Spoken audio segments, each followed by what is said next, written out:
Pues muchísimas gracias a todos y muy buenos días. A mí se me ha encargado que empecemos con esta primera charla, que es medidas de prevención y control, ¿no?, de la infección de la herida quirúrgica en cirugía cardíaca.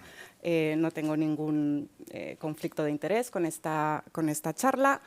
Y este es un poco el orden que voy a llevar en la presentación. Muy breve, datos generales y algo de riesgo y metrics, ¿no?, que es un tema que ahora mismo está también muy al día. Y luego ya directamente las medidas de prevención relacionadas con el paciente, medidas no relacionadas con el tratamiento antibiótico y luego una pincelada muy cortita en cuanto al tratamiento profiláctico, ¿no?, previo a la cirugía. No voy a hacer tampoco mucho hincapié en los datos generales, sobre todo en esta sala, y después de que el doctor Sanchís ayer por la tarde nos dio una magnífica introducción al tema, simplemente volver a recalcar para todos los que se incorporan recientemente a este grupo, que es la mediastinitis. Es una enfermedad, aunque poco prevalente, con una mortalidad que puede ir hasta más allá del 40% y que puede ser potencialmente mortal para nuestros pacientes, ¿no? Tampoco voy a decir muchísimo porque luego Carmen Fariñas nos va a hablar muy detalladamente sobre el diagnóstico. Simplemente recalcar que los criterios están ya bastante establecidos, aunque pueden estar un poco ¿no?, desactualizados porque son bastante antiguos, pero bueno, ya os digo, Carmen nos va a dar en detalle una charla completa sobre el diagnóstico de la mediastinitis y qué pasa con aquellos pacientes en los que, aunque insistimos a los pacientes que cumplan los criterios, algunos no se atañen, ¿no?, a ellos, y luego hablaremos en detalle de esto. Vamos a empezar con esta primera parte hablando un poco de los riesgos y de cómo tenemos o qué tenemos a mano para evaluarnos, ¿no?, en cuanto a mediciones. Estos son datos del SDC. Lo cierto es que dentro de las infecciones asociadas a la asistencia sanitaria, la infección del sitio quirúrgico o de la herida quirúrgica ocupa el segundo puesto, ¿no?, en el ranking, por lo menos en los países desarrollados, y el número 1 en los países en vía de desarrollo. Aparte de tener una incidencia, dependiendo de la serie y también dependiendo de la cirugía, entre el 5 y el 10%, lo cierto es que tiene un impacto importante, no solo en la salud, ¿no?, de los pacientes, sino también tiene un impacto económico que no es nada desdeñable. Por lo menos los datos europeos en Italia y España probablemente son en los que más repercusión económica tiene. Se cuantifica en torno a los 10.000, pero puede subir hasta los 30.000 euros de sobrecoste el tener una infección de la herida quirúrgica, ¿no? También es cierto que estos datos son bastante generales y no tenemos un dato específico para cirugía cardíaca, pero creo que nos posiciona bastante bien en cuanto a lo que representa tanto para los pacientes como para el sistema sanitario, y por eso la importancia de tener medidas sobre todo de prevención, ¿no? Lo que más parece que funciona y son los bundles, ¿no?, o estos diferentes medidas que pueden ayudar a prevenir incluso hasta el 60%, ¿no? Es lo que pensamos que podría llegar a prevenirse si actuáramos de forma coordinada dentro de los hospitales. Pero ¿qué datos tenemos también en cuanto a metrics? Este es un artículo que os invito a revisar. Estos son los datos que tiene la Sociedad Americana de Cirugía Torácica, que hace, y lo que hemos hablado un poco en la asamblea, hace reflexión sobre la calidad de los datos que tienen, ¿no? Ellos ya tienen su Quality Measurement Task Force, que es probablemente lo que nosotros, ¿no?, hemos planteado esta mañana en la asamblea en cuanto a ver la calidad del dato que tenemos. La verdad es que son datos bastante impresionantes. Ellos tienen recogidos el 96% de las cirugías cardíacas. Este artículo específico que ha salido muy recientemente hace un análisis estadístico para los amantes de la estadística y a los que les guste las curvas ROC, el fitness de las curvas y ver cómo es la calidad de nuestros datos. Está muy bien. De hecho, hacen hincapié en que ellos no sacan de la base de datos a todos aquellos casos que no tienen más del 5%, que tienen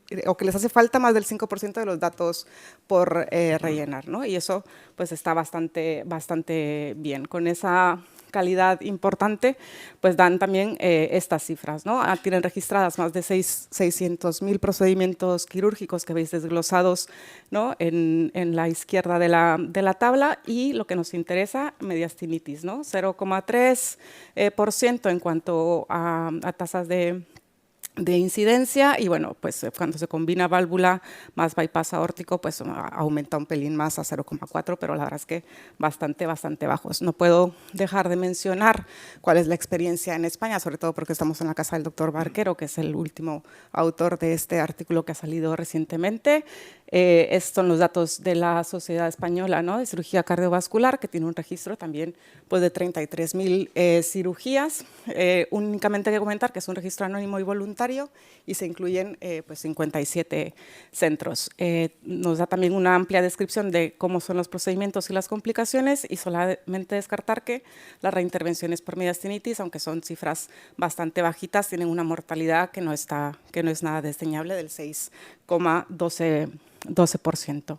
Eso en cuanto a cosas que tenemos para medirnos, ¿no? A pesar de que la mediastinitis tiene un impacto clínico y económico bastante importante, no existen, o por lo menos no existían, documentos, ¿no?, de consenso o guías dirigidos para la prevención, diagnóstico y tratamiento de la mediastinitis en un consenso multidisciplinar. Y fue lo que pues, nos propusimos desde esta sociedad, hacer un documento de consenso. Una vez más, muchísimas gracias a todos los autores que han participado en este importante trabajo, que además creo que es lo que intentamos, es ir hacia documentos, ¿no?, que nos den guías de manejo, guías de manejo clínico que sean accesibles para todos. Ya entrando en el tema, vamos a hablar de las medidas en cuanto a prevención en el paciente no relacionadas con los antibióticos y una pincelada de tratamientos antibióticos. Estos tres temas han salido constantemente en todas las charlas, ¿no? La glicemia, el peso y el tabaco son los factores relacionados con el paciente, que además son modificables, y queremos saber qué es lo que podemos hacer al respecto y cuáles son nuestras recomendaciones desde la sociedad. En cuanto a la glicemia, la verdad es que 3 ensayos, por mencionar los más importantes, todos prospectivos y de cohortes. La medición en cuanto a la hemoglobina glicosilada, los puntos de corte cambiaban un poquillo, entre 6,5 y 7%. Se ha visto que tener una hemoglobina glicosilada ¿no?, por debajo de 7 sí que tiene un factor y que es un factor importante para disminuir las tasas de infección en la herida quirúrgica, ¿no?, o la mediastinitis. Lo cierto es que no hay ensayos clínicos o prospectivos y por lo tanto la evidencia pues la hemos graduado un poco más baja, ¿no? Pero es cierto que desde el documento nuestro sí que recomendamos optimizar las glicemias preoperatorias y tener el control de los pacientes diabéticos con hemoglobinas glicosiladas por debajo de entre 6,5 y 7, ¿no?, para reducir el riesgo de mediastinitis. El peso también es otro factor que ha salido ya en varias charlas. Lo cierto es que cada vez que hacemos un score o que diferentes autores hacen un score para predecir cuáles son los factores de riesgo asociados a la infección de la herida quirúrgica, el peso siempre está presente. Os pongo los cuatro scores que además han demostrado con odds ratio bastante altas que sí que tiene una influencia. Únicamente hay que comentar que los índices de masa corporal varían un poco en cuanto a autores. Hay quienes, la mayoría recomiendan un índice o consideran de riesgo un índice de masa corporal por arriba de 30. ¿Vale? Los únicos que han hecho son los sudafricanos, que sí que, bueno, ya usan índices de masa corporal bastante altos, por arriba de 35, y evidentemente entre mayor sea el índice, mayor el factor de riesgo, ¿no? Todos estudios prospectivos observacionales con bastantes pacientes incluidos y que demuestran que sí que el sobrepeso es un factor de riesgo. Lamentablemente, como son scores, que la variable está dentro de otras variables, es difícil a veces quitar factores de confusión y no llegamos a tener suficiente evidencia como para llegar a recomendar que debe de perderse peso antes de entrar a cirugía, ¿no? Todavía no tenemos la suficiente evidencia, pero sí que podemos decir que el sobrepeso, debemos de hacer que nuestro paciente pierda peso antes de la cirugía, por lo menos en aquellos que es una cirugía programada y lo que lleva con el sobrepeso, pues ajustar el tratamiento antibiótico, la preparación del campo quirúrgico y sobre todo la estabilidad de la herida quirúrgica en aquellos pacientes que tengan índices de masa corporal por lo menos arriba de 30. En cuanto al tabaco, también es cierto que tenemos varios estudios, 2 por lo menos, que sí que nos dicen que se reduce la infección de la herida cuando se deja de fumar, por lo menos en el primer metaanálisis sí que se compara el dejar de fumar con los no fumadores y en cambio pues en los últimos 2 ensayos simplemente se comparan exfumadores no hay una intervención, digamos, dentro de los estudios que se presentan. 2 estudios sí que reduce la infección de la herida quirúrgica y en cambio en los otros 2 simplemente se reducen las complicaciones a nivel pulmonar. Aún así parece bastante evidente que tenemos que recomendar a todos nuestros pacientes que antes de que sean sometidos a una cirugía cardíaca mayor dejen de fumar al menos 30 días antes de la cirugía. Vamos a cambiar ahora a todas las cosas que podemos hacer, no desde el punto de vista del tratamiento antibiótico, que es la depilación, ¿no? Valorar el estado de portador nasal para Staphylococcus aureus y luego la preparación de la piel o del campo quirúrgico. En cuanto a la depilación, ya teníamos datos bastante antiguos en que el uso de las cuchillas no pueden ocasionar pequeños cortes o traumatismos que favorecen la proliferación y el sobrecrecimiento bacteriano. Aquí es cierto que sí tenemos varios ensayos que comparan el problema ya en general, la comparación de depilación con no depilación.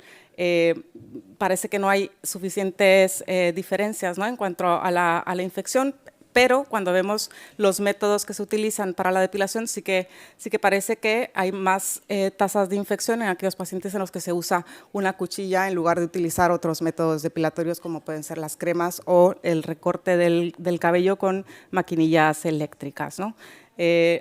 Por lo tanto, nosotros sí que recomendamos que cuando sea necesario retirar el vello, pues lo ideal es utilizar o una crema depilatoria o una maquinilla eléctrica y evitar, en la medida de lo posible, el uso de maquinillas.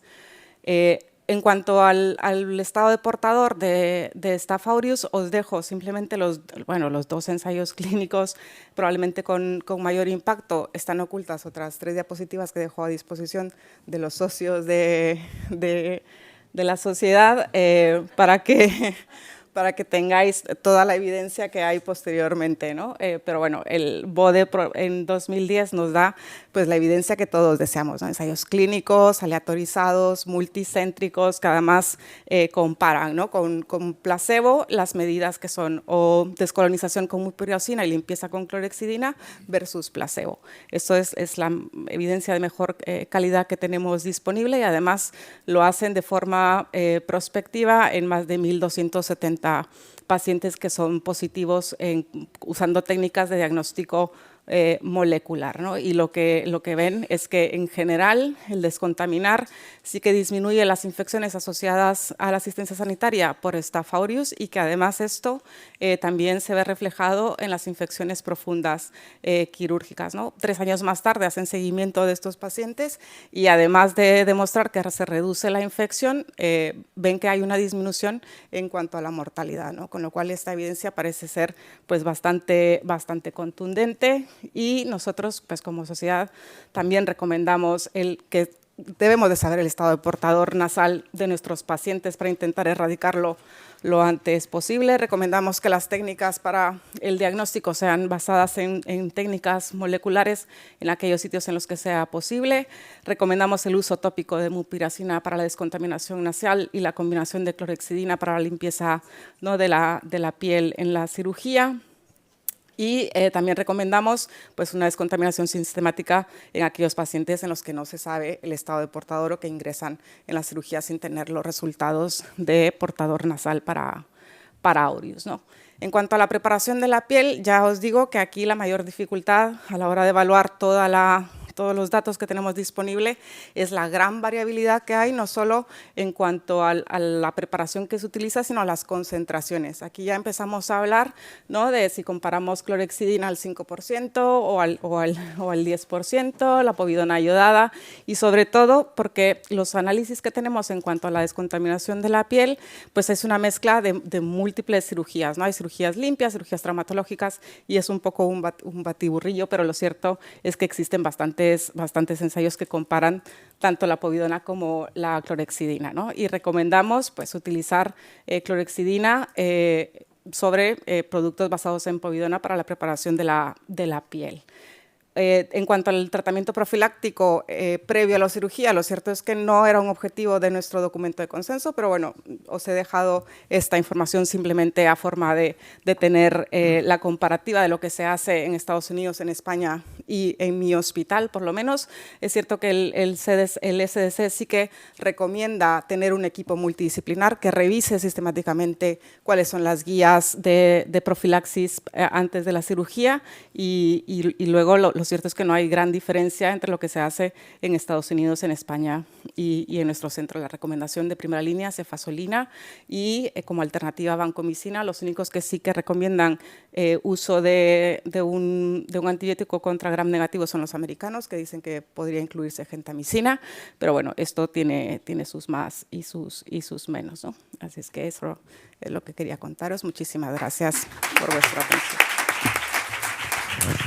Pues, si os parece, habíamos acordado que dado que el tema es muy común entre los tres ponentes, es mejor hacer las tres presentaciones y hacer luego la discusión de todas. De manera que presentamos a Carmen, que no necesita, a Carmen Fariñas, presentación aquí. Es la jefe de servicio de infecciosas del Hospital de Valdecilla y una de las primeras mujeres de nuestro país catedrático en su área. Así que muchas gracias. Muchas gracias por la presentación. Bueno, en primer lugar, quería agradecer a los organizadores de este congreso, Arístides, que no está por aquí, pero especialmente a él, su buena organización y el buen programa que nos está aportando, y también a los moderadores de la mesa por habernos elegido para poder deciros algo sobre las infecciones de la herida quirúrgica. Pero lo cierto es que cuando me puse a revisar este tema dije, madre, pero qué poco hemos avanzado. Y sobre todo, además, a mí me pone, que no está aquí Arístides, pero que se lo recordaré, tipos. Y digo, ¿y qué pongo yo en tipos? Y entonces me puse a revisar y veréis que rescaté un estudio previo que nosotros tenemos desde hace mucho tiempo ya realizado y que van a ir en diapositivas en azul, porque yo antes lo ponía en azul. Entonces, todo lo que vaya en azul es que es anterior y lo que vaya en blanco es que es más actual. Así que no sé si podría aportar algo, pero probablemente la conclusión es que, bueno, pues si no hay nada nuevo es que lo estamos haciendo bien en algunos casos, ¿no?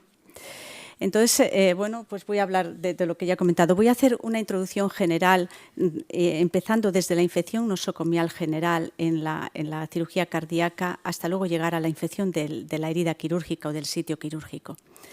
La infección nosocomial, bueno, todos sabemos, no tengo que repetir, es una complicación grave, aumenta la mortalidad, la estancia, los costes, y bueno, sobre ello habla un artículo más reciente que está publicado ahora en Medicina de Baltimore y que voy a incidir un poquito en él. Y en cuanto a la herida quirúrgica, pues lo mismo. Y además se sigue diciendo, el paciente, la cirugía, la microbiología y los factores de riesgo, todos van a intervenir de forma compleja. Y hay algún otro artículo que hace una revisión del Critical Care que también voy a comentar algo al respecto.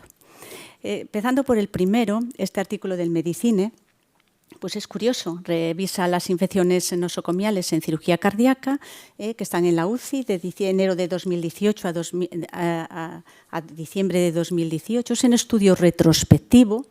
Y bueno, pues lo que se ve es lo que ya conocemos. Vemos que la neumonía es la causa más frecuente. En azul están las infecciones, el foco, y en naranja está la mortalidad. Entonces vemos cómo neumonía es lo más frecuente, después tenemos aquí la bacteriemia, muy poquito de infección de herida quirúrgica, pero mucha mortalidad.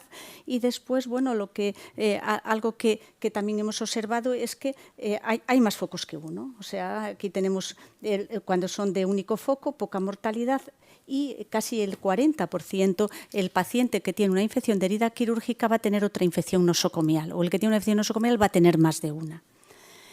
Vemos también sobre estos 1.360 pacientes que se infectan 89, cuáles son los microorganismos más frecuentes por grupos. Y tampoco ha cambiado tanto. En la neumonía son los gram negativos y en la infección de herida quirúrgica son los gram positivos, lo mismo que en la bacteriemia. No ha cambiado tanto. Este es el estudio a que me refería, ha sido una tesis doctoral de Marta Fernández Ayala, en estos momentos adjunta de Medicina Interna de nuestro hospital, y recogimos junto con el Servicio de Cardiovascular, fue un trabajo multidisciplinar ya por aquel entonces y también microbiología. Seguimos prospectivamente 513 pacientes que se estaban interviniendo de cirugía cardíaca. La mayoría son cirugías valvulares y vimos que 134 tenían una infección nosocomial, el 26,1%. De estos pacientes nos pasó lo mismo. Teníamos grandes pacientes que tenían infección respiratoria. Hubo 208 infecciones y 53 fueron infección de herida quirúrgica. Pero aquí nosotros recogimos la infección de herida quirúrgica no solamente durante la hospitalización, sino durante 30 días después de la hospitalización. Y ahí está el problema cuando se recogen las infecciones de herida quirúrgica, porque hay muchas que se ven después del hospital y solo si se realiza un estudio prospectivo se van a poder encontrar. Entonces, como os decía, este artículo, las 53 pacientes, o digo, este estudio, 31 tenían la infección de herida quirúrgica en la hospitalización, pero 22 eran después de salir del hospital en el primer mes, o sea, un porcentaje muy importante. ¿Y qué microorganismos teníamos? Pues prácticamente lo mismo que ahora. La mayoría eran gram positivos, coagulasa negativo el primero, aureus el segundo y fecalis. No ha cambiado tanto. Yo diría que nada. ¿Y qué teníamos de los gram negativos? Pues Pseudomonas aeruginosa, también teníamos Escherichia coli, teníamos algún Enterobacter y principalmente los gram negativos, la infección de herida quirúrgica, no estoy entrando ni en superficial ni en profunda, era en la primera semana después de la intervención. Algo que ya sabemos. Vamos a ver ahora los tipos, y aquí buscando a ver qué podía encontrar por los tipos de cirugía, y aquí lo saben más que los infectólogos o los microbiólogos, lo saben los cirujanos, es que en el tipo de cirugía yo hice una búsqueda y toda la bibliografía era muy antigua. O sea, de hecho, había 91 resultados en total, pero solo 10 en los últimos 2 años, solo 10 artículos con tipos de cirugía, y encima se basaban en los artículos previos, veréis. Entonces, ante este paciente, ¿dónde situamos? ¿Qué tipos de cirugía hacemos? Estos son pacientes de nuestro hospital y nos tenemos que retrotraer a 1992, cuando la CDC y Teresa Horan nos dice que las heridas quirúrgicas hay que dividirlas en superficiales, profundas y de órgano y espacio. Y no voy a entrar en qué es cada una porque nos lo sabemos todos. Y bueno, pues da los diagnósticos, ya incluyen entonces que tendríamos en este American Journal, esta misma mujer de 2008, que tenemos que incluir las infecciones nosocomiales de la herida quirúrgica superficial hasta el mes después de la cirugía, y en el caso de la profunda hasta 1 año o incluso más después de la cirugía. Ponen los criterios, que tampoco voy a entrar en ellos porque también los conocemos. Quizá voy a solamente hacer hincapié en algo, que luego después veremos qué pasa con nuestro consenso, que es que el diagnóstico, tanto de la superficial, de la herida superficial como de la profunda, lo puede hacer el cirujano o cualquier médico que está atendiendo y que ve, bueno, pues exudado purulento y puede ver que la herida está infectada, sin necesidad de cultivos. Este CDC del año 2008 divide también en primarias y secundarias, tanto la superficial como la profunda, dependiendo dónde es la herida quirúrgica. Si es en la primaria, en el caso de la cirugía cardíaca, a nivel del esternón, o si es secundaria y es, bueno, pues a nivel de las extremidades, donde en la cirugía coronaria vamos a retirar ahí nuestras venas para hacer el bypass, ¿no? Entonces, están divididas así. Bueno, ¿qué ha seguido pasando con estas definiciones? Me encuentro con esta editorial del año 2013, publicada en 2014 en Journal of Infection, donde se basa en unos documentos enormes que hay de la ECDC, es decir, de nuestra CDC europea, en el año 2012, y nos dice que se basa en estos criterios de la ECDC y nos da la definición de infección de herida profunda de órgano-espacio. No existe ninguna diferencia con el CDC de 1998, ninguna. Pero bueno, aquí yo lo he reseñado un poco más, pero tampoco lo voy a leer, es lo que ya sabemos. Seguimos buscando artículos y en el 2014, bueno, estos autores, estos cirujanos del Hospital St. George de Londres, pues lo que dicen es que vamos a tener que diferenciar superficial, profunda y el lugar donde se hace la extracción de las venas de la pierna, que es donde más infecciones hay, como todos sabemos, hasta casi el 16%. Y bueno, pues esto no es más que las infecciones secundarias que decía la CDC, tanto en la profunda como en la superficial. Seguimos avanzando. Está este estudio sobre la infección profunda, este trabajo, que está publicado en el año 2020, y esto sí que lo tienen que conocer los cirujanos, y lo divide en distintos estadios, tanto la superficial como la profunda, según haya afectación retroexternal solamente, del tejido retroexternal o también pues, del hueso. Y dice que se basa en esta clasificación que es del año 1996, que es de Oakley Bright, que vosotros lo conoceréis también, de Londres, y lo divide, y entonces dice, según tres tipos, según el tiempo de aparición, según se haya hecho una cirugía previa o no, y según los factores de riesgo. Y según esto, estos cirujanos planean la cirugía. Pero no hay nada más. Este artículo de 2020 se basa en esta definición del año 1996. No tengo más que decir. Siguen vigentes los criterios de la CDC del año 1998. O sea que sobre los tipos es que artículos recientes se están basando en artículos retroactivos. Me sorprendió muchísimo el del ECDC, que se basa también en los criterios de 1998. Así que tengo muy poco que aportar. ¿Qué hay en el diagnóstico? Bueno, pues en el diagnóstico la CDC dice que nos tenemos que basar en criterios clínicos que ya conocemos, como el exudado purulento, los signos inflamatorios, la dehiscencia, los cultivos, en microbiología y luego la opinión del cirujano o del médico que lo atiende. Es lo que nos viene diciendo. ¿Esto ha cambiado? Bueno, pues aquí tengo las diapositivas anteriores, como digo, en azul. Pues decíamos que no hay que obtener muestras con torunda, ya lo decíamos desde hace no sé cuánto tiempo porque no diferencia entre colonización e infección. Decíamos que, bueno, que si queríamos obtener anaerobios había que hacer una punción aspiración y decíamos que valorar hacer biopsia de tejidos.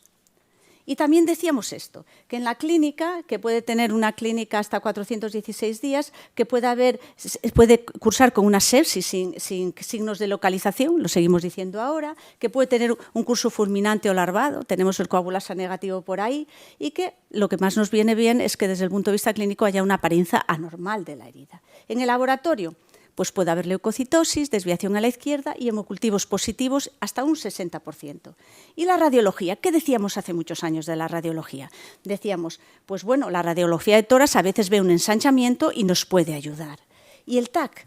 Hacer el TAC. Ya veníamos haciendo el TAC desde hace mucho tiempo. La gammagrafía también desde hace mucho tiempo. ¿Y la aspiración con aguja del mediastino? También. Y si es guiada por TAC, mejor. Y esto lo decíamos hace mucho tiempo. Decíamos incluso este algoritmo, que aunque está en blanco, tendría que estar en azul. Si tenemos una infección profunda con una mediastinitis que sospechamos por la clínica y por el exudado, hacemos una valoración de laboratorio, valoramos si hay una punción aspiración, hacemos técnicas de imagen que entonces nos basábamos en la radiografía, el TAC y la gammagrafía, si se confirma tratamiento antibiótico empírico, por supuesto limpieza quirúrgica y si no, pues descartar otras causas. Esto decíamos. ¿Qué tenemos ahora? Pues este artículo que ya me refería anteriormente, del año 2020, fijaros lo que dice. Dice, bueno, ¿cómo vamos a diagnosticar las infecciones profundas? Pues bueno, si tenemos un cultivo positivo del mediastino, si hay evidencia de mediastinitis durante la cirugía o la osteopatología, si al menos tiene o fiebre más de 38, o dolor torácico, o inestabilidad external, y al menos tiene secreción purulenta, mediastínica, hemocultivos o cultivos del exudado positivo, o evidencia radiológica de ensanchamiento del mediastino. Esto en el año 2020. Tampoco nos dice más. Llama la atención que no incluyen otros medios diagnósticos. Bueno, por eso la dificultad de ver qué pasa con estas infecciones quirúrgicas, que deberíamos de plantearnos un estudio al respecto, porque es que está todo muy abandonado. Y aquí llega nuestro consenso, que yo creo que está basado en unas preguntas que valoraron pues desde el Gregorio Marañón y luego las comentaron con todos los que participamos, que están basadas en preguntas que nosotros nos hemos hecho en estas discusiones desde que empezamos el GAMES. y que son los que nos pueden dar más luz y que podemos después, si queréis, discutirlo. Además, hay una parte microbiológica, una parte clínica respecto al diagnóstico. Está basado en el sistema GRADE, es muy bueno, de verdad. Con estas preguntas respecto al diagnóstico, ¿cómo no nos hemos planteado? Salió hasta en el día de ayer. Yo no lo he querido adelantarme, pero preguntaron, ¿qué hacemos? ¿Tomamos o no cultivos antes de cerrar? ¿Tenemos que seguir haciendo la aspiración con aguja? ¿Cómo interpretamos los cultivos superficiales y de las fístulas? ¿Nos pueden servir estos cultivos de rutina del marcapasos y de los electrodos para ver si va a desarrollar una mediastinitis? ¿Qué hacemos con los microorganismos? ¿Le hacemos cultivo o le hacemos también biología molecular? ¿Qué significa cuando tenemos unos hemocultivos positivos en un paciente que se sospecha mediastinitis? Y luego después vamos a las técnicas de imagen. Y en las técnicas de imagen decimos, ¿qué hacemos? ¿TAC? ¿Hacemos resonancia magnética? ¿Hacemos PET? Y tenemos que hacer TAC. Esta pregunta para mí fue muy, muy interesante. ¿Tenemos que hacer TAC, la última, a pesar de que tengamos el diagnóstico claro de una mediastinitis?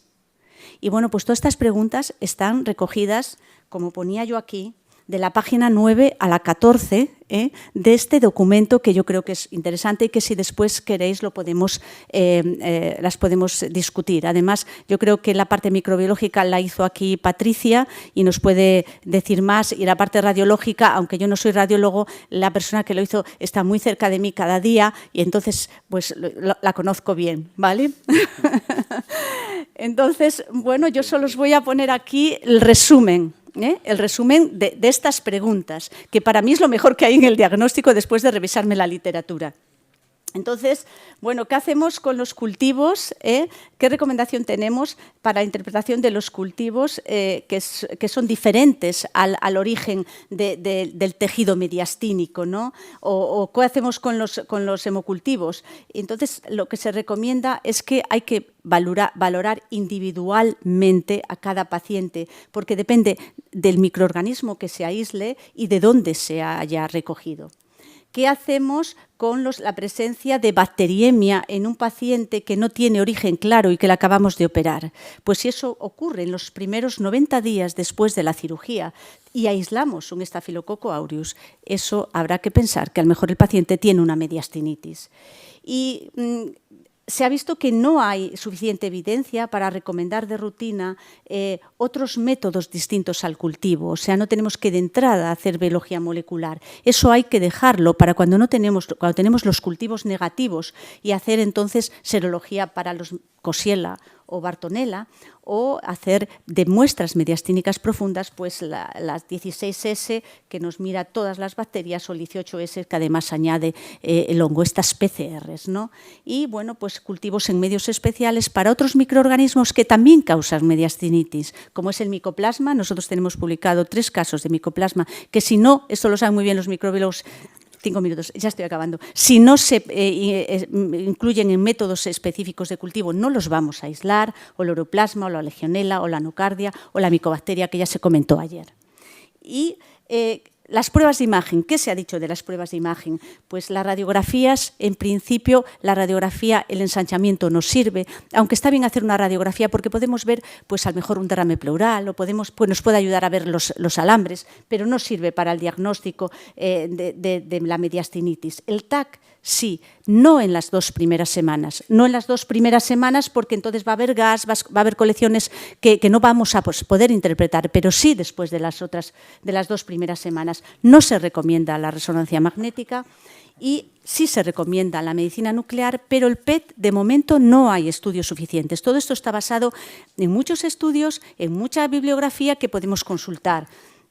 Habrá que ver a ver qué pasa con el PET. Y la pregunta, quizá en la infección crónica podría servir. Y la pregunta es, ¿hacemos escáner aún sabiendo que tenemos ya diagnosticado una mediastinitis? Y la respuesta rotunda, sí, porque va a ayudar al cirujano a planificar la cirugía y porque nos puede ayudar además a ver otras patologías que pueda tener ese paciente que que están alrededor del mediastino y que pueden ayudarnos.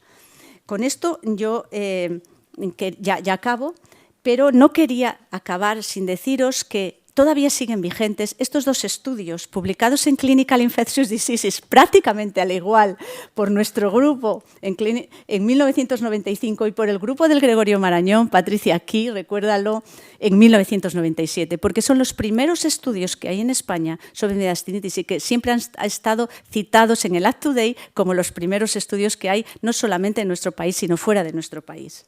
No quisiera dejar de agradecer a los que nos ayudaron y, sobre todo, un gran apoyo ha sido el doctor José Manuel Revuelta, que nos apoyó desde el principio, cuando éramos unidad, a trabajar en enfermedades infecciosas en cardiovascular y en todo lo que nosotros siempre teníamos su apoyo. Aquí están todos los, todos los cardiovasculares de entonces. Es la tesis, como decía, de Marta Fernández Ayala, también participó Daniel Nan. Quiero recordar a mi compañero, que ha fallecido ya hace 11 años, el doctor García Palomo, Daniel García Palomo, y también, bueno, pues Conchi Fariñas, que nos ayudó en la metodología, y al microbiólogo, que no quiere aparecer, pero ya se ha jubilado hace muchos años, pero yo quiero nombrar, que es el doctor Carlos Fernández Mazarrasa. Todos ellos han contribuido a que nosotros ahora seamos servicios, y aquí os presento nuestro equipo COVID sin incluir a los residentes. Con esto ya he acabado y muchísimas gracias.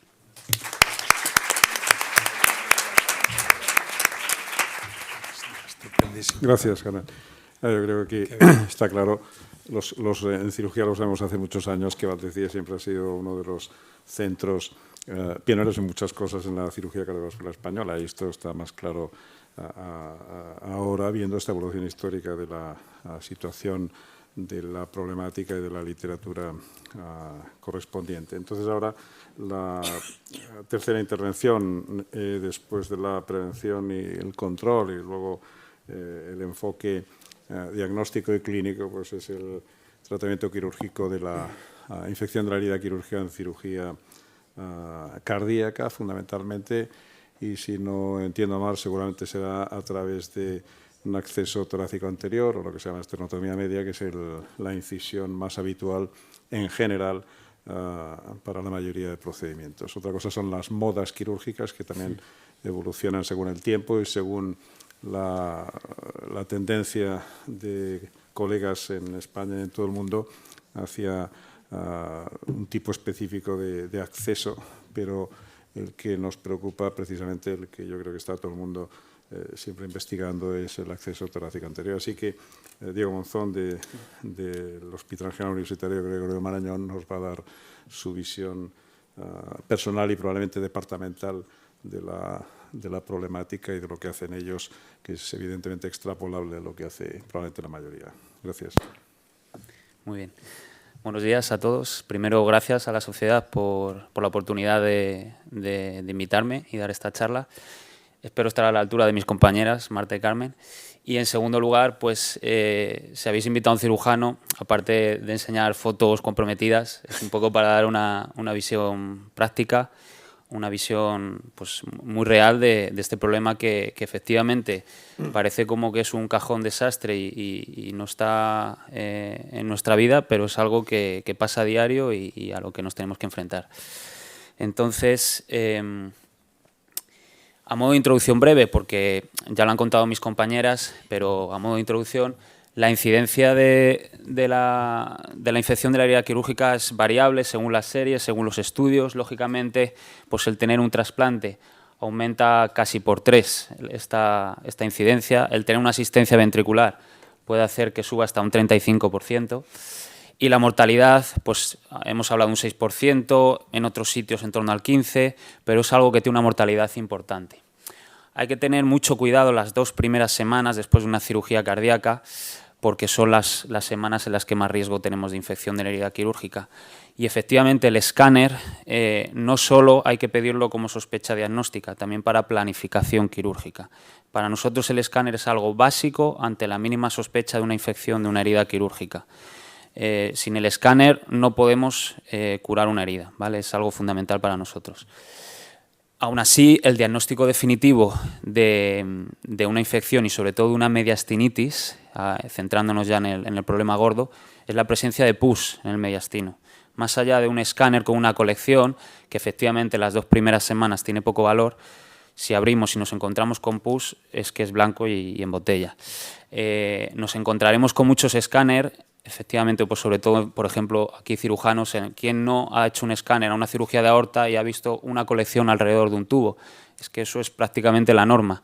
Pues efectivamente el escáner es muy útil, pero la sospecha clínica del cirujano y sobre todo la clínica del paciente es fundamental, ¿vale?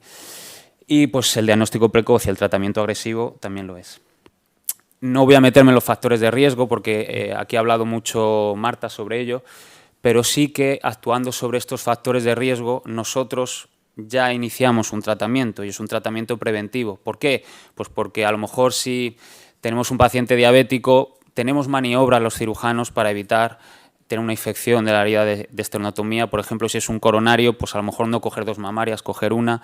Si es un paciente POC y va a toser, pues a lo mejor hacer abordajes mínimamente invasivos como una mini esternotomía superior, una toracotomía. O a lo mejor, por ejemplo, si es un arteriópata, pues evitar irnos a las piernas o sacar la safena endoscópica. Es decir, conociendo los factores de riesgo, podemos y tenemos las maniobras para disminuir la incidencia de infecciones. Y ahí, verdaderamente, en la prevención empieza el tratamiento. Los tipos de infección, por supuesto, si me permitís la licencia, es un cachondeo porque según donde lo veas hay quien lo diagnostica de una forma, tipifica de una forma, de otra. Nosotros en el día a día lo clasificamos en superficial y profunda. Y en el día a día, efectivamente, el límite para nosotros es el hueso. Esa es la verdad.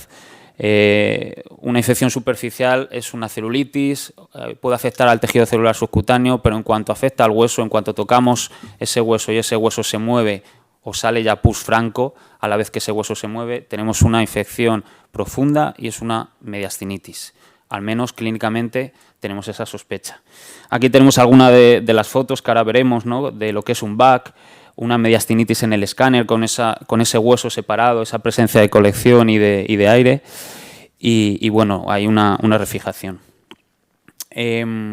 Siguiendo con la presentación, como ya os adelantaba, el tratamiento son 3 pilares, empezando desde la prevención, ¿vale? La prevención es básica. Y como, bueno, he puesto una foto de los Vengadores, si no podemos prevenir, si no podemos con la infección, al menos nos tendremos que vengar de ella, ¿vale? Y ahora entraremos en el tratamiento, ¿no? Pero a nivel de prevención, que la ha comentado pues perfectamente, la ha comentado Marta, tenemos que aplicar todo esto, ¿vale? Esto no es una recomendación, no, esto hay que hacerlo. O sea, tenemos que hacer una profilaxis antibiótica antes de entrar en quirófano. Tenemos que averiguar quién es un portador nasal del Aereus y tratarlo con mupirocina. El lavado quirúrgico, bueno, pues no merece la pena ni mencionarlo, ¿no? Rasurado, mejor rasurar que efectivamente coger una cuchilla, hacer heridas, es mejor rasurar, ¿vale? Y la desinfección del campo quirúrgico. Ahí veis el stick de aplicación de clorexidina, que lo hemos estado usando, ahora parece que lo hemos dejado de usar. Al final lo importante es hacer un lavado con clorexidina, más allá del propio dispositivo, que ya os digo que ahora mismo hay dudas al respecto. Esto ya lo hemos hablado. Y entrando un poco en materia, no seré yo en el que una sociedad de enfermedades infecciosas diga qué antibióticos hay que poner, ¿no? Un cirujano, pero nosotros ya empezamos con antibioterapia de amplio espectro y generalmente pues vancomicina asociada a un monobactámico o piperacilina tazobactam y una cefalosporina de 3ª o 4ª con actividad antiseudomona.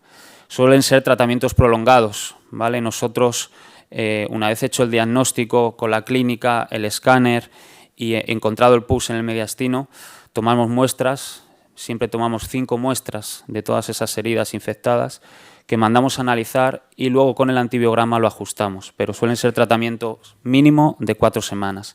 Es verdad que en aquellas heridas superficiales, que os decía, del hueso para arriba, solemos o podemos dar la oportunidad a tener un tratamiento más ambulatorio de 2 semanas, ¿vale? Si entramos en aquellos supuestos en los que tenemos que además del antibiótico, ofrecer cirugía, pues aquí estarían, ¿no? En las infecciones superficiales hay que hacer un desbridamiento, que ahora explicaremos brevemente lo que es, y aplicar antibioterapia. En las infecciones profundas, el paciente tiene que ir a quirófano, ¿vale? No vale con una cura ambulatoria en la planta, lo que hay que hacer es anestesia general, meterla en quirófano y hacer una cura en condiciones, ¿vale? Hay un supuesto, que es aquel en el que veamos que hay un componente más mecánico que de infección, es aquel supuesto en el que no nos encontramos pus en el mediastino, y es el paciente que sacamos cerrado de quirófano y con unos lavados con suero hipertónico o con algún antiséptico.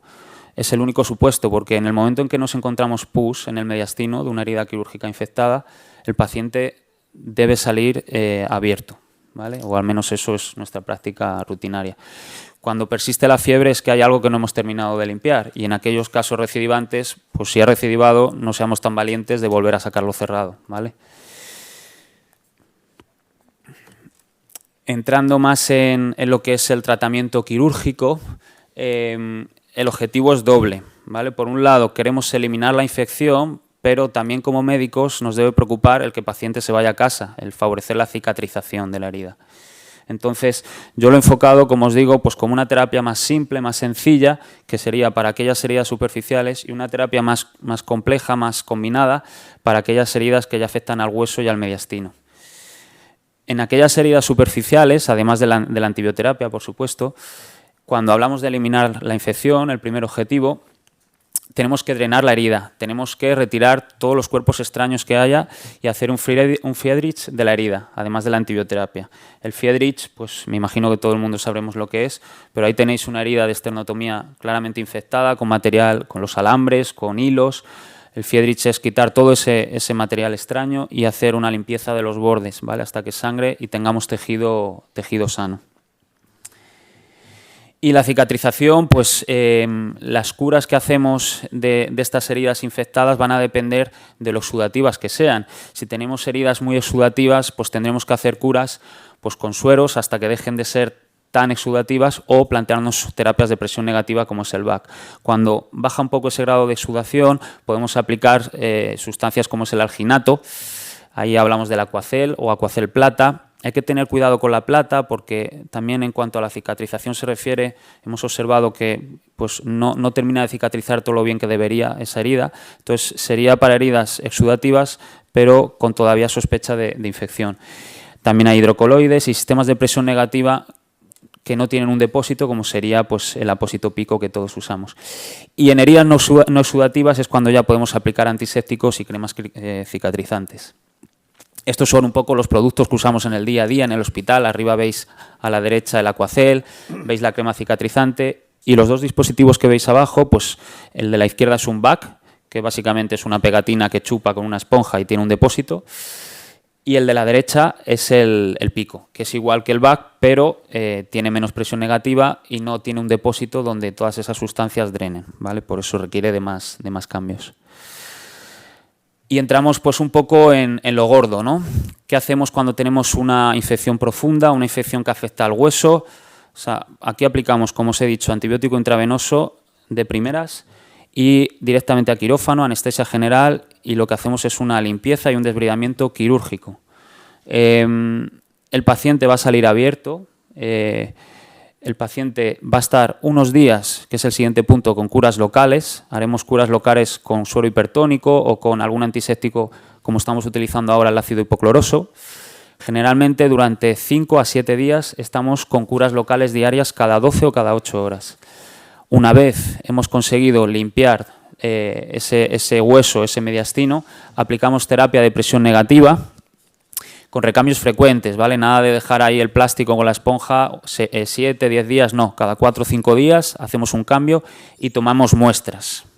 Así estamos aproximadamente unos 10-15 días, y cuando las muestras que tomamos en esos recambios nos dan negativas, además vemos que el tejido es bueno, está limpio y el paciente clínicamente ha mejorado y analíticamente también, es cuando ya nos preocupamos del último punto, que es la cicatrización, que es el cierre diferido.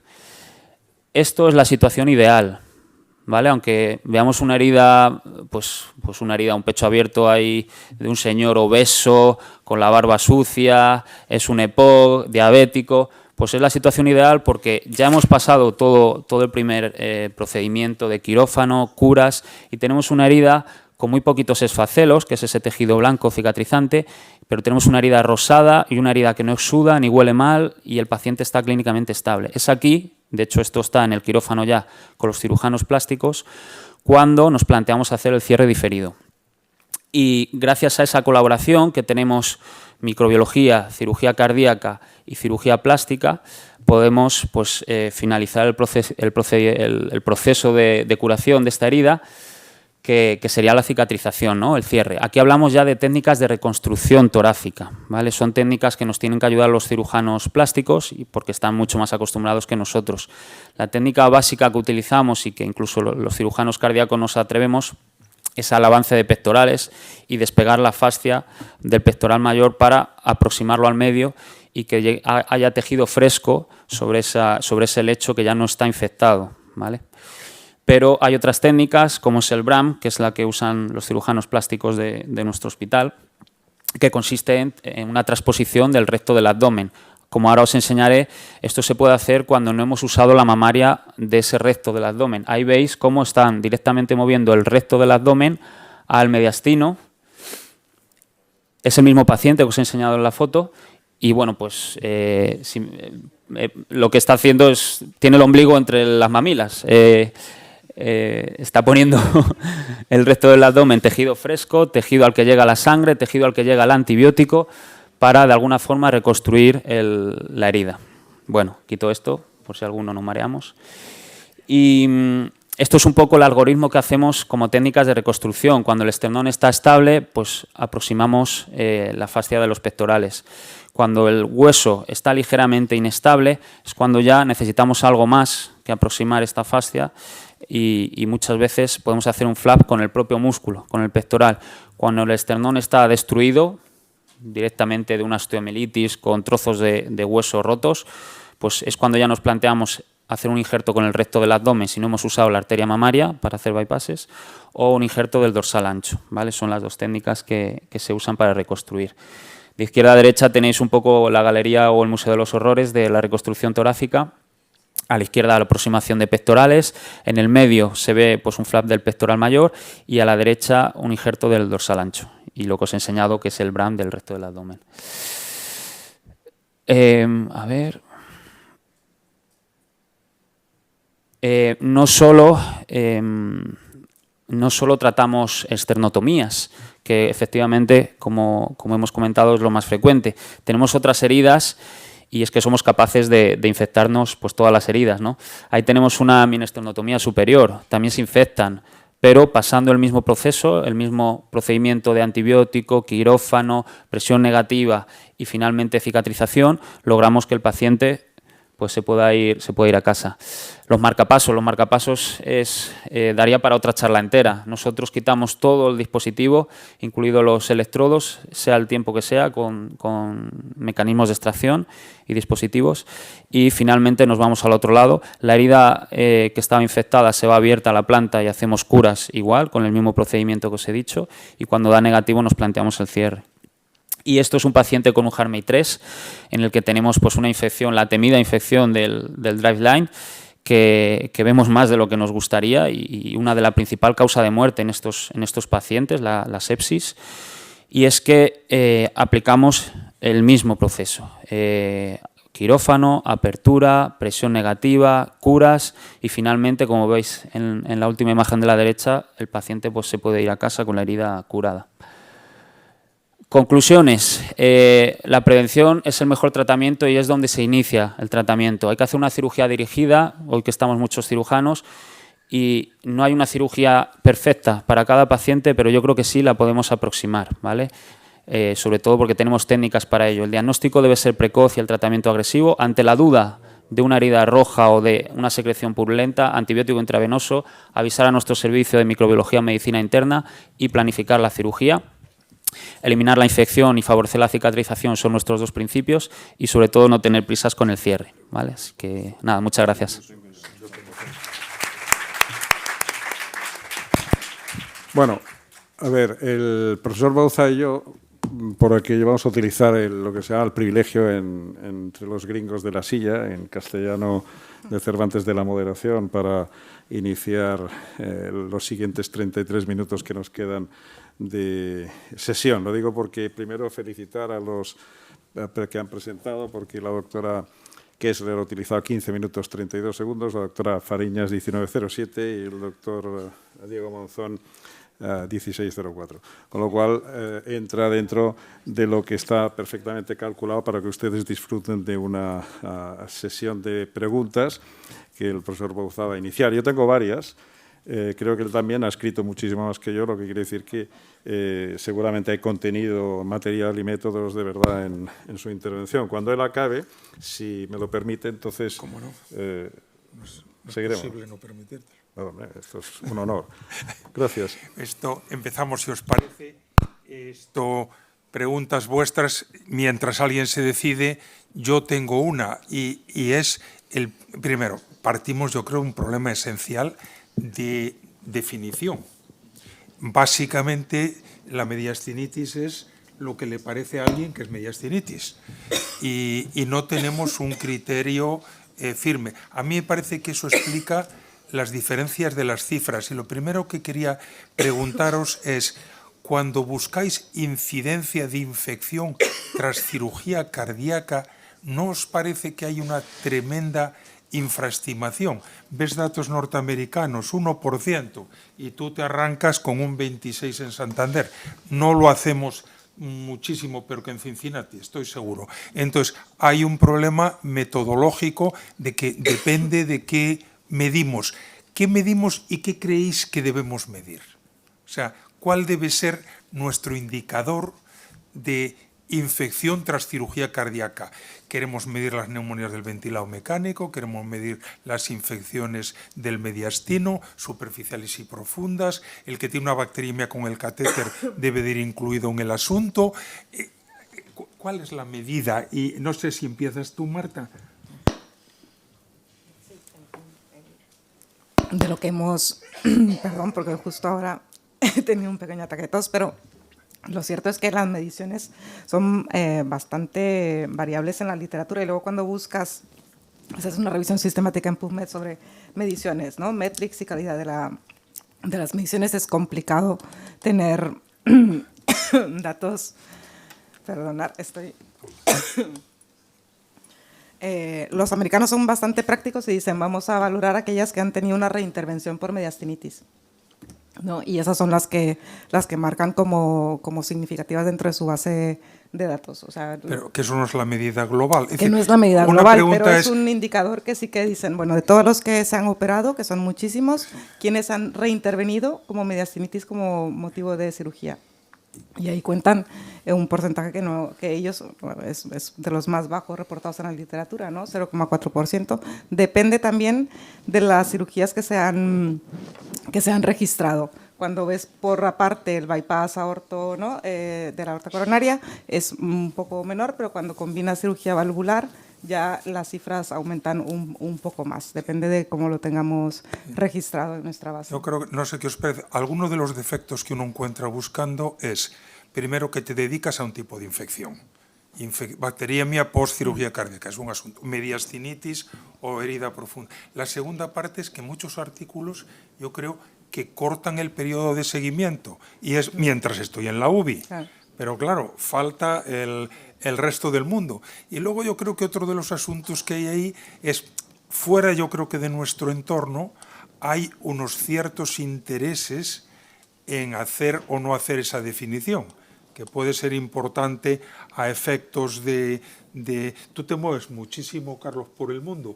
¿Tú te crees el 1% o menos de infección tras cirugía cardíaca? Pero yo creo que es un tema complejo por varias razones. La primera, una es la definición. Quiero ir a lo de Carmen Fariñas porque toda la revisión que he hecho vuelve a la clasificación original de Rued Oakley en Harefield en Londres del año 96. Aparte de que él sea amigo personal mío, pero eso es en lo que todos los artículos que han salido se mueven. Y básicamente hay tres escenarios que están claros. En primer lugar, la mediastinitis post-intervención de cirugía cardíaca a través de acceso anterior torácico no tiene nada que ver con una mediastinitis, por ejemplo, por una perforación de esófago o por un absceso retrofaríngeo complicado al mediastino superior. Son dos entidades totalmente diferentes, con presentaciones diferentes, aunque al final el paciente se puede morir. Son cosas. Pero claro, en esta sala, vamos a ver, ustedes estarán de acuerdo conmigo que el que ve una mediastinitis después de cirugía cardíaca no lo olvidará en la vida. Y para eso solamente hace falta una cosa, que es lo que ha dicho la doctora Fariñas, que es que cualquier médico con formación básica en medicina, no hace falta que sea el cirujano que opera al paciente, ni nadie que pase por ahí, puede perfectamente diferenciar si una herida está infectada o no. Cuando uno ve una mediastinitis de verdad, porque la mediastinitis no es ni de verdad ni de mentira, es lo que es cuando el esternón está destruido, cuando sale secreción purulenta, achocolatada o no, a través de la herida anterior del tórax. Punto y aparte. El resto son elucubraciones, pero que lo que hay que tener en cuenta es de qué estamos hablando. Yo creo que eso ha sido una de las partes más importantes de la presentación de Carmen Fariñas. Por tanto, aquí de lo que se trata es discernir eso. Yo, en mi época, en el Hospital Clínico, en 30 años, y José María Miró y Eduardo Quintana me pueden corregir, yo recuerdo que cada uno de mis residentes, incluyendo Iván García Martín, por ejemplo, vieron su mediastinitis, es decir, durante 5 años de residencia vieron una, de verdad, que eso es el 0,4, 0,6 para los volúmenes que hemos manejado toda la vida. Tienen que rotar por el Marañón. No, pero quiero decir que probablemente la epidemiología de cada casa es diferente. Y yo, una de las preguntas que tengo para Carmen va en ese sentido. Por tanto, es decir, muy probablemente los 3 escenarios básicos son superficial, que lo ha dicho Diego Monzón, eso está más claro que el agua, tiene unas repercusiones diferentes. Otra es que tengamos un esternón inestable o no, y luego pues tienes una mediastinitis franca y ya está. Y el resto se ha ido repitiendo porque no hay nada nuevo, porque el mediastino sigue en su sitio, el esternón sigue en su sitio, los factores son exactamente los mismos que el año 96. Eso en cualquiera de los estudios, incluyendo el de St. George, que a mí me gustaría traer un día aquí a la doctora Marjan Jahangiri, que también es buena amiga, para que nos explique un poco todo esto. Y por tanto, esa es la situación. En todo el mundo, muy probablemente la mediastinitis como tal, en los sitios en que yo he trabajado, lo que he visto pues es más o menos lo mismo, con ciertas variaciones cuando nos referimos a ese problema de verdad. El resto, que si una vena safena se infecta más o menos y hay más secreción purulenta, pero el paciente pasa, eso te puede llegar al 40%, depende de cómo definirlo, ¿no? Y por tanto, quizá la cosa sería simplificar la clasificación, pero me da la impresión de que todo el mundo estará de acuerdo que la foto de la mediastinitis, cuando uno ve una mediastinitis, no lo olvida en la vida, punto y aparte. Y eso es así. Yo creo que es lo que está debajo de esa imagen espectacular de la gran mediastinitis lo que marca las diferencias. Es decir, cuando tú no tienes un esternón separado de par en par y echando pus, eso es una mediastinitis, pero hay un 80% de cosas que probablemente son infecciones y no son eso. Y yo creo que eso es parte del problema. Y la otra pregunta que yo creo que queda ahí es si necesitamos una medida global. Si yo, cuando un señor entra en el hospital a operarse de cirugía cardíaca y me pregunta qué riesgo tengo de adquirir una infección hasta que me vaya, le puedo contestar con una cifra del 1% o le puedo decir que en mi institución eso es un 15%. ¿Por qué? Porque se sigue al paciente, porque se continúa viéndole en la planta hasta que se va, porque se clasifica como infección cualquier complicación infecciosa que tenga. Cuando eso acabamos de revisarlo, y en la literatura la gente, hay una publicación muy próxima, no sé qué pensáis de eso, cuando las mira todas y le contesta a ese paciente ¿qué riesgo tengo yo, Emilio Bouza, operado del corazón, de salir de una institución sin una infección nosocomial? Pues esas cifras yo creo que están por encima del 10 cuando lo hemos revisado en la literatura. Para pasar al siguiente tema, ¿lo referendáis o no? Totalmente. Vamos.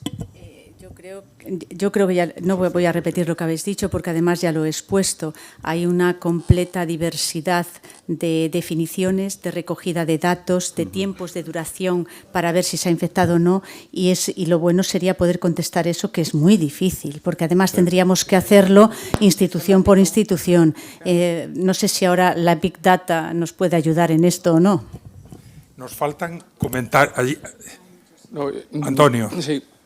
Yo quería comentar un caso práctico que salió ayer y que no sé si se puede ayudar. No se aprieta, dale al botoncillo. Que no. ¿Se oye ahora mejor? Sí. No, comentaba que hay un problema práctico que en el consenso no está, yo creo que totalmente, porque quizás no pueda estarlo totalmente definido, y es el enfermo que con mediastinitis que se le ha operado, que se le ha puesto la terapia de vacío, que ya han pasado 6 semanas o 8 semanas y donde persiste, o sea, no datos de infección clínica, pero persiste el cultivo creíble en cuanto al tipo de microorganismo. No, entonces, si podemos estar eternamente retrasando el cierre por la persistencia del cultivo o en ausencia de signos clínicos de infección, aunque siga creciendo el mismo microorganismo, se puede cerrar. Esas, yo tenía apuntadas esa pregunta exactamente para Diego, y probablemente tú también, ¿no? ¿En qué medida marca más el ojo del cirujano la riqueza y la vascularización del tejido, etcétera, que te den un cultivo de microbiología diciendo que allí crece un Epio 2 o que crece o un aureus? No sé. ¿Qué pensáis de eso? Es tu pregunta, ¿no, Antonio? Sí, pues eso es un problema. Efectivamente nos ha pasado. Generalmente solemos aguantar, aunque sea un cambio más, tener esa paciencia, ¿no?, de aguantar un poco más a que se negativice, pero no voy a negar que a posteriori hemos hecho un cierre y nos hemos encontrado muestras positivas y hemos tirado para adelante y el paciente pues, clínicamente no ha recidivado la infección o al menos no ha vuelto. Pero yo creo que es muy difícil establecer un límite temporal para saber si una infección está curada y nos fiamos, como muchas veces, del método empírico, que es la observación del cirujano. Dos preguntas aquí. Aristides. Sí, no, en respuesta a esta pregunta un poco, yo creo que un momento en la fase de curación de la infección donde se pasa de infección a colonización. Y entonces ahí es donde entra el juicio de la gente con experiencia para saber si puedes tirar para adelante o no y no proceder a un cierre. Y esto, pues, te puedes equivocar, pero no todos los bichos que pescas ahí están generando una infección. Llega un punto que es colonización. Si estáis de acuerdo los microbiólogos con esto. Absolutamente. ¿No? Punto de vista de Eso de yo micro- creo que lo resolvieron nuestros colegas Los de traumatología hace muchísimos años en los injertos sobre las infecciones distales de tibia. Y lo que decían, si la herida tiene buena pinta, va igual que tengas, tú haces el injerto y lo que cuenta es la visión del Y luego cirujano, ¿no? también el tipo de muestra, ¿no, Antonio? ¿Cuántas estandarizar? Yo creo que lo que dices tú, los traumatólogos lo han hecho muy bien y tienen muy bien el protocolo de cuántas muestras enviar y cómo. Y probablemente eso todavía lo tenemos un poco pendiente en la cirugía cardíaca. Sabemos que tenemos que enviar varias muestras de diferentes sitios y el momento, lo ideal, la biopsia en el momento de la limpieza quirúrgica, ¿no? Evitar torundas, al igual que en el sonicado, una torunda de una herida que ha estado abierta, ¿no? Empiezas ya a plantearte colonización en lugar de infección. Y luego también qué método utilizas para identificar, ¿no? Si son métodos moleculares, está ese microorganismo vivo o no, o son, ¿no?, restos que tenemos por ahí, y si es cultivo, si hay concordancia con el cultivo y la muestra molecular. En cirugía cardíaca quizás todavía tenemos un poco, ¿no?, más que hacer. En traumatología sí que lo hemos podido estandarizar un poco mejor. Quería recomendar y luego tenemos a Aristide. ¿Perdona? Y luego Eugenia. Venga, vamos a Sí, seguir. yo estaba pensando que detrás de estas infecciones, mediastinitis, infecciones profundas y tal, cuando lo miras, al menos en mi experiencia, de lo que he vivido, casos míos o de mis compañeros y tal, casi siempre, o sea, no digo que se pueden neutralizar a cero, pero se pueden reducir de una forma drástica. ¿Por qué? Porque siempre hay un porqué detrás de esto. Y el porqué no es una cosa, son fallos en el sistema a múltiples niveles. Exacto. Profilaxis antibiótica, el paciente llega sucio de casa, lleva una barba como la que os enseñaba ahí que nadie lo obliga a cortarse, la herida se trata mal en el posoperatorio, se lavan 5 personas en la cirugía de los cuales 2 no saben ponerse los guantes bien, hay gente paseándose por quirófano, etc, etc, etc. Y cada cosa de estas pues como un queso gruyère que acaba penetrando y acaba llegando y culminando en una infección. Entonces minimizar estas infecciones requiere un nivel de actuación institucional brutal. Lo que apuntas, yo creo que ha tenido un paper muy reciente, específicamente en Bacteriemia por aureus, en el que alguien dice, cuando vas y miras, hay un fallo obvio, por lo menos en el 30 o 40% de los casos. Aristides, no te estamos dejando hablar. No, me parece muy interesante. Lo que pasa es que a pesar de todo, aunque lo hagas siempre bien, vas a tener un porcentaje de infección. Sí. O sea, si dices que tienes 0, estás mintiendo. Eso está claro. Y Carlos sabe de esto más que yo. La Cleveland Clinic reporta incidencias de infección entre 0,5 y 1 y se ha permitido incluso hacer papers donde dice que ellos no ponen profilaxis antibiótica. Cuando un hecho está demostrado desde hace años. Dice, pero bueno, pero si yo estoy en 0,5 o 0,6 no me hace falta probablemente ahí en ese dintel tan bajo. Yo no estoy, estoy de acuerdo contigo en el sentido que también nosotros los que estamos aquí, que publicamos y revisamos, sabemos que en la literatura médica hay un tanto por ciento de mentira muy elevado, especialmente en las grandes revistas del otro lado del Atlántico como New England Journal of Medicine. Lo llevo diciendo 20 años, me da igual decirlo aquí ahora, es la realidad. Y los que hemos trabajado en ese sentido depende mucho de las definiciones porque nosotros trabajamos, entre otras cosas, en un sistema sanitario en donde la codificación, la clasificación es mucho más honrada porque no hay incentivo económico en donde no hay denuncias. No, sí que las hay, pero sí, no al nivel de esto, ¿no? Y depende de las políticas institucionales y departamentales. En Suiza, el cierre de las heridas solamente se hacía después de X número de cultivos negativos. Bueno, puede ser bueno, puede ser malo, porque tampoco tenemos la posibilidad de crear una evidencia a través de estudios, porque es difícil hacerlo, estudios controlados no los vamos a hacer nunca, la ética del comité va a decir que nada del Paraguay, pero esa es la realidad y yo estoy totalmente de acuerdo contigo. Pero hablo en general, muy probablemente, en lo que se refiere a mediastinitis de verdad, una mediastinitis, probablemente las cifras estén por ahí. En el año 96-97, cuando yo estaba en Murcia, tuvimos una que recuerdo perfectamente por razones estructurales, que es lo que decía Quintana, una incidencia de mediastinitis del 14%. ¿Por qué? Porque pasó lo mismo que pasó en Cruces en su momento con el Aspergillus, porque estructuralmente aquella casa en su momento tenía una serie de problemas y había unas obras que comunicaban directamente con el edificio, el departamento, y eso se corrigió con unas medidas básicas, bajándola a unas tasas que incluso hoy serían prohibitivas, pero era un problema estructural de la institución. Por tanto, todas estas cosas, aquí estamos hablando de situaciones más o menos estandarizadas en España, con unos niveles del año 2022, etcétera, pero que muy probablemente hay unos picos o unas incidencias que pueden sonar espectaculares, pero que tienen una razón, como decía Quintana, muy probablemente con un componente estructural muy importante. ¿No? Esa es la realidad, pero yo estoy totalmente de acuerdo contigo. He trabajado con los de Cleveland y no es que mientan, pero en la Casa Grande les interesa que los números no sean diferentes. El propio CDC ha tenido que modificar las definiciones de algunas infecciones nosocomiales para hacerlas objetivables. Las neumonías del ventilado mecánico habían desaparecido cuando alguien dejaba de mandar muestras respiratorias.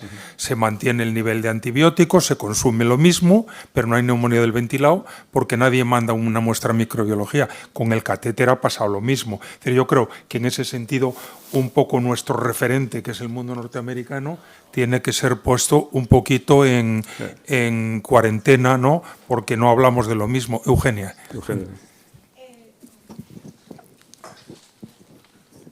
Sí, bueno, a mí lo que me parece importante, Emilio, lo que dices tú, la mediastinitis obvia, digamos que es una cosa muy fácil, pero en los periodos previos donde tú puedes decir hay una mediastinitis que no la estoy viendo y puedo tratarla, te quería preguntar en cuanto a hubo una época que se cuantificaban todas las heridas, ¿no? Y ahí había un corte de 10 a la 5 heridas infectadas. Bueno, quiero decir que hemos cuantificado todo, los minibar, los catéteres, en neumonía, en urinarias, y eso no se ha repasado, pero la cuantificación de la herida yo creo que medio se ha dejado hacer y no sé si eso es válida o lo utilizáis a diario. Sí, si alguien quiere comentar en sobre... cultivo de biopsia se hace cultivo semicuantitativo, o sea que sí que tenemos una semicuantificación. Lo que pasa es que lo ideal sería hacer por gramo de tejido, ¿no? Unidades formadas de colonias por gramo de tejido, eso sería lo ideal, pero cuando tienes un volumen de muestras muy grande, pues es difícil estandarizarlo, pero sí que tenemos semicuantificación de los... Yo quería formularos a todos otra pregunta que tiene que ver con la patogenia de esta enfermedad.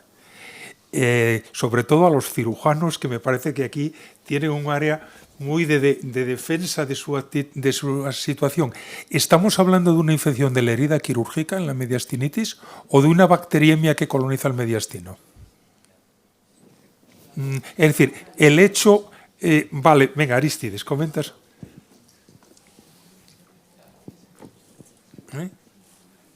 Nosotros eso lo miramos hace años y llegamos incluso a publicarlo, ¿no? Y era una época en la que teníamos 50% de gram positivo y 50% de gram negativo, ¿no? Entonces, habitualmente, la mediastinitis por gram positivo habitualmente había sido una colonización desde la flora de la piel y habitualmente no había otro foco anexo. E incluso, aunque el único foco bacteriémico que veíamos era el catéter. Es decir, que incluso en gram positivo tampoco estaba claro que fuera la colonización de la piel. Sí lo tengo claro en el tema de Cutibacterium arne, que para nosotros es importante, y no lo tengo tanto con gram positivo si había una infección de catéter adyacente, porque era infección del catéter, bacteriemia por catéter, punta de catéter que se enviaba desde UCI y era concordante, y mediastinitis a los 10 días. ¿Vale? Y en los gram negativos lo que veíamos era que cuando había habido una intubación prolongada, cuando se diagnosticaba neumonía asociada a la ventilación y se tomaba lavado broncoalveolar, el cultivo del lavado broncoalveolar era concomitante con el aislado en el mediastino, era Serratia, Pseudomonas, o sea que no le echaría yo tanto la culpa al cirujano, ¿sabes? Alguna habrá. Al hecho quirúrgico. No, pero vamos, hay que entender lo que decíamos ayer. Cuando uno abre una cavidad visceral, la cavidad visceral queda expuesta al ambiente. La piel, que yo sepa de lo poco que sé de medicina, es una barrera protectora de X metros cuadrados que nos permite que vivamos incluso hasta 80, 90 y 100 años. Esto es la realidad. Entonces, cuando la cavidad queda expuesta al ambiente, tenemos lo que circula en el ambiente, que seguramente unas zonas están mejor protegidas porque hay flujo laminar, porque hay no sé qué, porque hay no sé cuántos, porque el protocolo institucional es este y el otro es más allá, eso es así, pero lo que decíamos, uno de los colegas ayer en su presentación decía que el factor de riesgo es la duración de la circulación extracorpórea. Estoy totalmente en desacuerdo con esto porque es un problema de tiempo de exposición visceral al ambiente, o sea, y si tu intervención dura de piel a piel, que es lo que hay que contar, 700 minutos, pues son 700 minutos, que eso es un montón de tiempo, son 10 horas, quiero decirte, y esto lo sabemos desde que el mundo es mundo. Entonces, muy probablemente hay una combinación de factores, luego la técnica quirúrgica, luego la profilaxis antibiótica, etcétera, etcétera, etcétera. Entonces, esto es así, Eduardo. Perdón, había una pregunta allí, dos preguntas allí primero, que no veo muy bien. Sí, ahora sí. Dale al cacharro.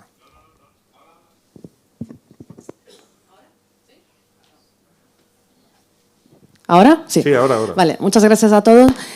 Parece que están muy claras las medidas preventivas del prequirúrgico, ¿no? Todo lo que ha explicado la Marta, etcétera. Quería preguntar sobre qué opináis de las medidas postquirúrgicas, un poco el control glicémico los primeros días postcirugía, el estado nutricional y las curas de las heridas, y esto de alguna manera podría también influenciar de manera positiva y que podríamos mejorar en este aspecto. Pues eso es algo que en nuestro centro estamos estudiando. Estamos incluso, hay un estudio con 900 pacientes y estamos comparando incluso el tipo de apósito que se pone después de una cirugía, comparando 3 tipos distintos de apósitos y con presión negativa uno de ellos, y estamos un poco todavía con análisis de datos a ver qué nos encontramos. Pero eso solo es el tipo de apósito, como tú dices, pues las curas diarias, ¿no? Ponerte de acuerdo con enfermería desde la UCI a la planta, cómo se cura. Entras ya en conflicto con supervisora de enfermería, si con sueros, si con clorexidina. No está claro. Es que no está claro porque que yo sepa no hay unas recomendaciones claras al respecto. Entonces, adelante, cuando quieras. Hola. Yo quería preguntarle a Marta, ¿quién y cuándo hacéis el cultivo de exudado nasofaringeo para el screening de MTR? Idealmente, cuando el paciente llega a la consulta días antes de la cirugía, 5 días antes de la cirugía, se hace la toma de exudado nasal. Si el paciente cuando ingresan al hospital nos damos cuenta en el checklist que idealmente deberíamos tener en planta de un paciente que va a ingresar a cirugía cardíaca mayor, vemos que no tenemos el resultado de ese cultivo o que no se ha tomado, se toma el día del ingreso y hacemos una técnica molecular rápida que en 24 horas deberíamos tener y ponemos, si no es posible tenerlo, descolonización. Yo creo que has levantado uno de los temas que yo tenía en la lista aquí, porque cuando tú miras la realidad, es decir, de los 100 últimos, ¿qué ha pasado? Pues ha pasado que 15 han venido de urgencia. Y ya esos, lo que tomes ahora y se operan esa tarde. O sea que ahí hay un problema. Después hay una gente que si no hay una consulta previa donde eso se hace, depende de la orden que se ha mandado para el médico de cabecera. Entonces te encuentras que un señor le descontaminaron hace 6 semanas, al otro le han descontaminado hace 15 días. De los de 6 semanas descontaminados hay algunos que son positivos. Y entonces la pregunta que yo tenía es, ¿podemos ir a una situación en la que se descontamine a pesar de que sea tarde y con lo que se pueda, y conocemos resultados de eso? Es decir, yo ingreso ahora mismo, te tomo una muestra, inicio la descontaminación y te operas mañana. ¿Tenemos idea de si eso vale y para qué? Y si eso tiene que ver con el número de dosis que se hayan podido recibir. Yo creo que lo que hay, de hecho, en las guías de profilaxis prequirúrgica de antibióticos, los americanos incluyen la descolonización nasal, ¿no? Y te dicen que a menos que tengas evidencia de que el paciente no tiene un cultivo negativo, tú descolonices a todos los pacientes sin preguntar mucho cómo, ¿no? Pero que sí que lo recomiendan. Sí, eso es en cirugía electiva. Carmen, sí. En cirugía electiva, y la mayoría de nosotros tenemos un volumen de cirugía claro. urgencia muy importante. Entonces, hay unos sesgos así, claro. Quintana, perdón, Carmen. No, yo lo que quería decir es que eso es mucho ciencia-realidad, porque no sé si vosotros, bajándonos al campo real, los pacientes ingresan la tarde anterior y han ido a esto anestesia, la visita de anestesia 2 meses antes o 1 mes antes. Entonces nosotros que no lo hacemos. Hicimos un estudio en que lo tomábamos cuando le veía al anestesista. ¿Qué pasaba? Aparte que teníamos pocos, luego había ese decalaje de tiempo que es que tú no te podías asegurar. Entonces, a menos que tu pregunta tenga respuesta y lo hagamos en el momento del ingreso, es que da igual hacerlo que no. Es que ahora, para evitar precisamente, porque es bueno que no estén 2 días ingresados antes de la cirugía. A ver si te he entendido bien. Es decir, imaginemos la situación real que todos comentamos, que es un porcentaje alto de gente llega o no descontaminado o no estudiado o las 2 cosas y se opera muy pronto. Yo creo que todos damos descontaminación, pero tenemos evidencia de que el que recibe solo 24 o 48 horas o incluso se le empieza después de salir de quirófano, esto tendría un beneficio. Yo tampoco he encontrado la respuesta, por eso os lo preguntaba. Quintana y Nuria Fernández, o al revés, que el micrófono esté más cerca. Está el micrófono con uno y ahora te paso. Sí. Hola. Para mí la pregunta clave es, ¿pero qué incidencia tenemos de infección del hígado por aureus? Porque si es baja, igual no hay que liarla. Ya está. Sí. ¿Quintana? Bueno, depende de lo que tengáis. No miráis bien. No, igual vuelvo atrás a la pregunta inicial del doctor Bousa de la fisiopatología de la mediastinitis, que si todo es un error técnico o es culpa nuestra o no. Yo me acuerdo de una charla que dio hace unos años en Barcelona de la fisiopatología de la mediastinitis, en la que coincido 100%, y hay situaciones y casos que nos demuestran que gran parte de estas mediastinitis son probablemente adquiridas por inoculación hematógena secundaria. ¿Y cuándo lo vemos esto? Pues un aureus, que te aparece una mediastinitis al cabo de 20 días, esto no se lo has inoculado en quirófano. Esto no es una infección adquirida en el quirófano. El que te vuelve al cabo de 6 meses con un germen también de este tipo, que los vemos, pues tampoco. Y a veces vuelven con el esternón cerrado. Quiero decir, es evidente que vemos casos así de vez en cuando. Yo tengo 3 preguntas, una para cada uno de los presentadores. La primera para Marta, vamos a ver la prevención y todo esto. Un tema que se ha discutido, que no queda claro porque yo creo que se aplican los protocolos departamentales, es el rasurado. En general, vamos a poner el ejemplo que el paciente se opera a las 8 de la mañana, que en España son las 9 o 9:30 o 10 menos cuarto, y eso se rasura el día antes, o sea, por lo menos han pasado más de 12 horas. La política, por ejemplo, que en algún sitio se hace de si el paciente se opera a las 8 de la mañana, se rasura a las 6 de la mañana, yo creo que también es una pregunta que todavía no tenemos una respuesta adecuada, pero a mi impresión particular que lo ideal sería que evidentemente también cómo se ha afeitado ese paciente, sabemos que tiene diferencias conceptuales y probablemente implicaciones prácticas. ¿A ti qué te parece, sabiendo que es difícil en un entorno como el nuestro asegurar la jugada? Otra cosa es que el paciente que se opera de segundo o tercer caso, pues a las 4 de la tarde, si se tiene que rasurar, por ejemplo, a las 10 de la mañana. Por ejemplo, en un plazo inferior a 6 horas hasta la administración de la profilaxis en quirófano y la incisión cutánea.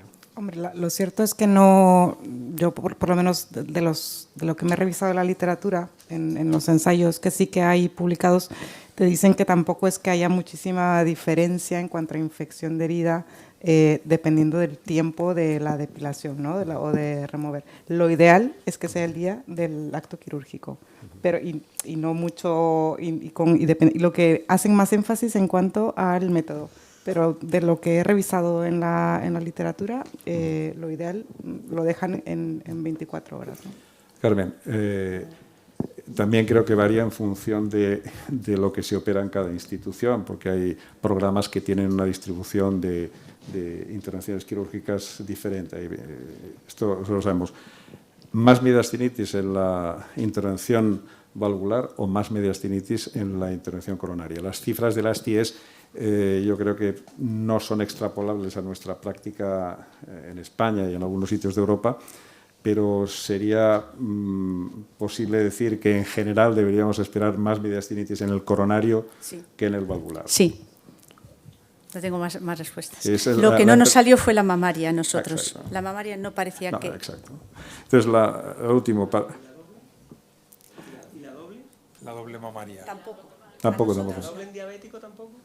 Ya no me acuerdo si era diabético o no, pero en el análisis que hicimos no nos salió. Yo creo que a otra gente sí, me parece que es un tema que es difícil decir, porque es lo que decíamos, probablemente haya factores estructurales, además de que si se diseca la mamaria o no.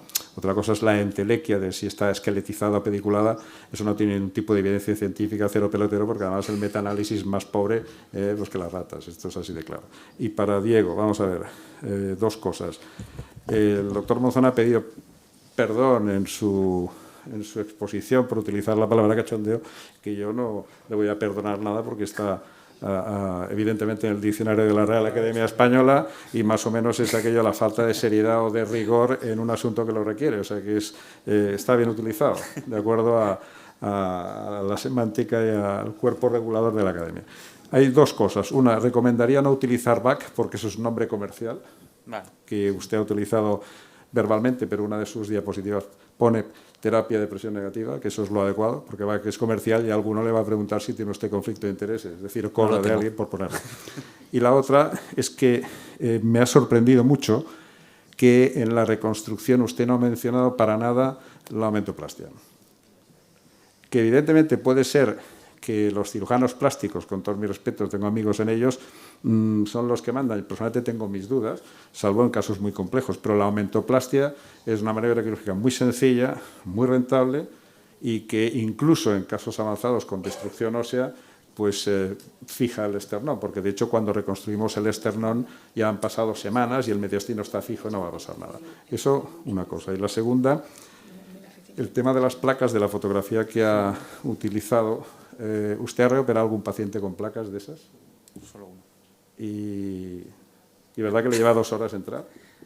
¿Verdad que le lleva 2 horas entrar para sacar las placas? Bueno, afortunadamente tienen como el clip para... pero eso ya no sé... Nada. Es decir, que eso son mensajes muy peligrosos para la comunidad. Sí. O sea, yo he reoperado pacientes con placas de este tipo y eso te lleva a una persona que lleva años en el negocio como yo, que no soy el mejor ni mucho menos, pero un par de horitas sacar el hierro.